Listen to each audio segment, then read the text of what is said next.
Hello everyone, today we're taking a look at the Hornet HD from TorqueFPV. In my case, I have got the DJI or Caddx Vista with the full-size DJI camera, running the Zing 1404 3800 kV motors with HQ 3x2.5 tri-bladed props. My all-in-one flight controller is the GHE MCU GF411. That's a 20 amp flight controller, and it's only $33. Bottom carbon plate looks to be 2.5 millimeters thick. Top carbon fiber plate is 1.5 millimeters thick. Arms are about 6 millimeters wide. Motor post to motor post, I'm getting about 140 millimeters. It weighs just a little over 113 grams. I flew it on this Cotter 3S 530 milliamp battery, bringing the all-up weight to just about 156 grams dead on. So before we take off, take note, especially in that top right, how you can see the trees blowing around. I actually flew another quad that really wasn't appropriate on this particular day. It was just kind of a test run, but so quite windy. I think the wind meter or speed was 17 miles an hour with wind gusts about 27 to 28 miles an hour. So that's something to note in this flight.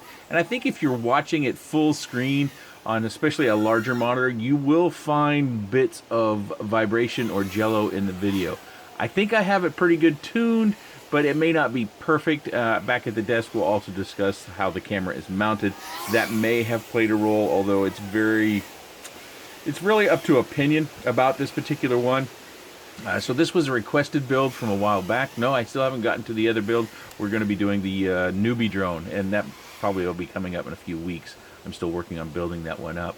So I find tuning with the DJI goggles kind of cumbersome, probably just because I'm old school. So it took me a while to get this, and I actually started on lower pitch HQ props. I think they're the 1.6 tri-bladed props, and I really found that it lacked any sort of grunt or muscle to it. So I went to the higher pitch props just because I wanted a little bit of pop, but I still wanted this to be kind of a lightweight, smooth HD cruiser. I didn't want it to be a real brutish one because I've got the mini Copus with the full-sized air unit in it, and so I wanted something that was a little bit different. You know, I've flown the Titan and a few others on the channel, but this was kind of something I was shooting for. It would be more smooth, and maybe I can help myself kind of develop a little bit more of a flowy sort of style. Not that you see it necessarily in this video, but something that I hope to develop in my skill set or my flight envelope. You will find that we fly for over 3 minutes, and on that 530 milliamp 3S battery, I thought that was pretty good. So a fairly efficient setup. The weight comes in well under the 250 grams.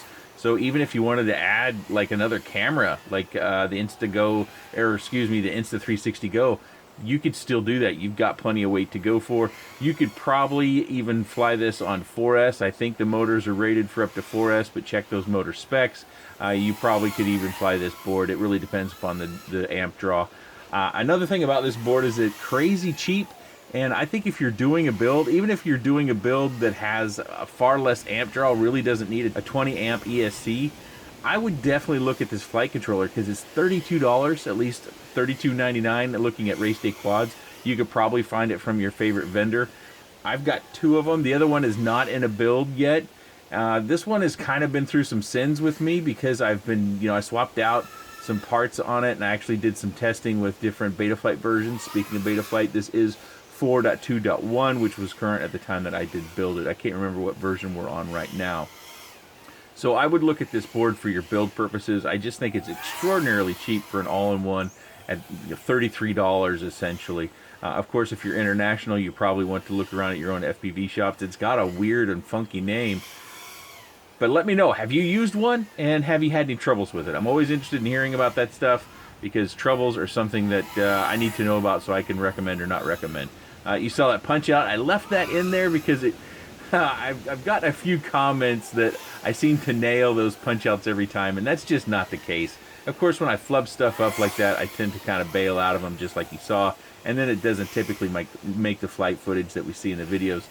But I wanted to show you that one because it was not dead on. If you were watching that full screen, or even on your phone, if you were watching that, I'm very curious what you thought on the tune, because I thought when I studied it, one of the things I did to study it was I would get it not necessarily close to a tree, but I would stare at the bark in the goggles and kind of pump the throttle to see if I could see any vibrations. I thought I saw something on yaw, but I have to watch this HD footage back on my computer in a very small window, and so I don't see it necessarily. Hopefully I've got a pretty reasonable tune. I will put the CLI dump if you've built something like this and you want to try it. You know, you can. It's not really made for anything but this setup, but that CLI dump is down there for you to use if you want. If you're using this setup, you can use that as well. I think another good motor choice would be the Eco motors, which are, I think, also very budget friendly. They're the Emax Eco motors, are kind of a silver and black. They also come in a 1404 that's about this size. A few quirks or things that I didn't care for. You notice I've got some tape on here, and I guess if I'd have been a fussy customer, because I did buy the components, this canopy, one side of this, I think it's this side over here, maybe I can feel it. One side of the print did not adhere to the wall, so I went ahead, because I was working on making sure the video was good, and I took two different kinds of tape. One, I took my favorite motor wire tape, and I wrapped it around there pretty tightly, and then I took some electrical tape and wrapped that around there tightly as well to kind of stiffen this front end up, because I thought the possibility existed, because that flap didn't adhere in the printing process, that could be causing some instability in the camera mount. I can't say that for certain, but it was something I wanted to rule out, and I didn't want to go calling to the vendor and say, hey, I need a new camera mount for mine. Mine's busted. I guess I would expect that if you got one, you should probably do that, and I would expect them to be able to print you one and send it to you. I'm just not that fussy, I guess. I thought I took it as a challenge. Well, let's make it work anyways. I'm not crazy about these battery mounts. They tend to stretch a little bit more than I wanted to, so I used some Umagrip Light, which is the real thin stuff here on the top, just two little strips here and here.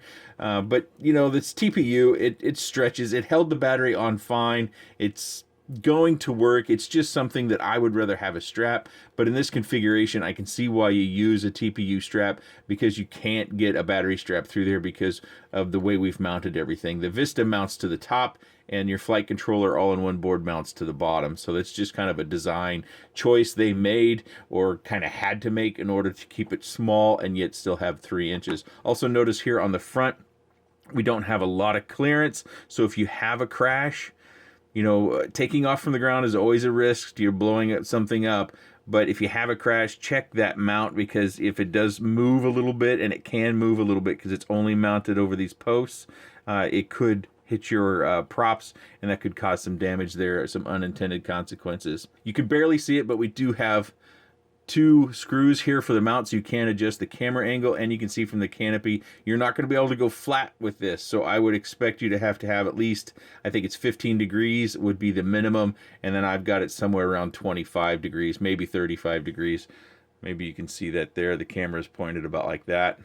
Whatever that measurement is, that's about where I've got my camera angle, with a little bit more room to spare up top as well. A funny thing I want to show you. So when I was building this, you see on here I got a metal nut, and on this side I've got a big old nut. This is actually a lock nut with some nylon in it, a nylon lock nut. I could not find my little bin with more flat screws, and when I did find it, I already had this on there, and I didn't want to take it all apart, so I just left it as it is. I thought that was a little bit funny. Maybe cost me an extra 1/10 of a gram or something like that, and having a little bit bigger of a nut. I don't think a lock nut is really required, because once you've got this everything in here, you can see that the nut, it goes through. It might come out, I guess. I guess that is one risk I should rethink. It could come out and then short, so you probably should have something on here, maybe even a little bit of thread locker on the top of this nut. Something I'll probably do after I do this video. I've also got a capacitor down here. Let's see if we can read that. That was a capacitor out of my bin. I believe, you probably can't see that. I can barely see it. It's 25 volts, 330 microfarad capacitor. So on these DJI builds, it's always important to have some capacitor. That's my understanding. That's my experience. Then we've got my battery lead. If I had rotated this board and had the battery lead come straight out this way, that would have been a little bit better. I wanted it to come out. I've secured it down here to this little split in the frame. So I've got a little bit of a wrinkle. You can kind of see where I've got a wrinkle coming out of the back. And then it comes up over here, and then I zip tied it over here just to make sure the battery lead stays out of harm's way with the prop. So that's how I chose to mount it. Of course, the antenna here on the back, and I say antenna funny. I don't know any other way to say it, so I say antenna as I say antenna. It's mounted here with this little standoff. This slides over the hardware that you get in the kit. This is also nylon. That is not metal. One of the things that helps to keep the weight down. I didn't have any troubles when I crashed things, especially when I was doing my tuning flights. Sometimes I get bored of tuning, and so I just fly it, and it's not tuned well, so maybe I don't have quite the control I'm looking for. So I crash sometimes. I didn't have any problems with this nylon stuff moving around or anything like that. I think I talked about it, but I should mention it that this does come pretty much down right on your nuts here, as you can, if I can hold this still. See how it pushes my nut down here? So while you are vibration isolated with the rubber grommets in this board, and it does have the split in the board so you can get the grommets in there nice and easy, this isn't necessarily creating so much space that, you know, it's going to come down on these nuts and possibly push the nuts down. You have very, very little clearance underneath that heatsink. Of course, something that other people are experimenting with, is taking the heat sinks off of the DJI stuff. I hear it's fine, but I'm not doing that just as of yet. The metal bits that weigh like 7.5 grams, I think it's about half the weight of the Vista unit, are the heat sinks that are inside there.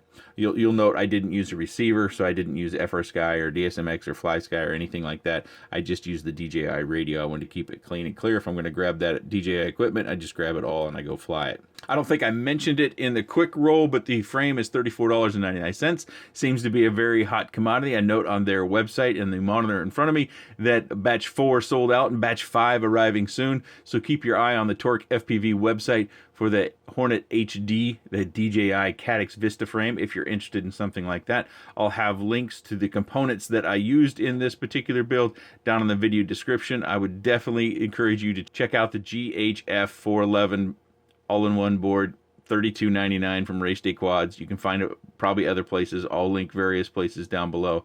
I really think the new ones that they have out might be because they became real popular because of their price, because I'm looking at those as well. And the ones that go up to 6S are substantially more expensive. Not substantially, just quite a bit more. I think this one is just fine running 2 to 4S. Having a 20 amp ESC in most configurations is going to be okay. Even if you wanted to go up to 30 amp, that board is only $37.50. So these are the ones with the red grommets. They have another set that do not show the image with the red grommets in it. But again, I'll put links down in the video description to the components, which there really aren't a whole lot really when you're building like this with a DJI. You don't have your receiver, your VTX, all that stuff in there. Of course, you do need to have, at the very least, you need to have the DJI goggles. Otherwise, there's no point in building this one. Of course, my only complaint would be colors. It seems as though the color you get might be a bit random. I don't see where you can specify your color. You might be able to specify color in your message when you place your order. They are taking pre-orders, so on that batch 5 that's arriving soon, you might want to get your pre-order in. And if they happen to be selling a blue one, I might just splurge for the blue so I can get the blue. It's just the canopy, really. But I would prefer to have blue or even black, really. I think in this format, black. Maybe I could go for red. Change out that zip tie back there. I'd have a really nice black and red motif. That'd be pretty cool. If you have any comments, questions, suggestions, or otherwise, please let me know in the section down below. I appreciate your time. And thanks for watching.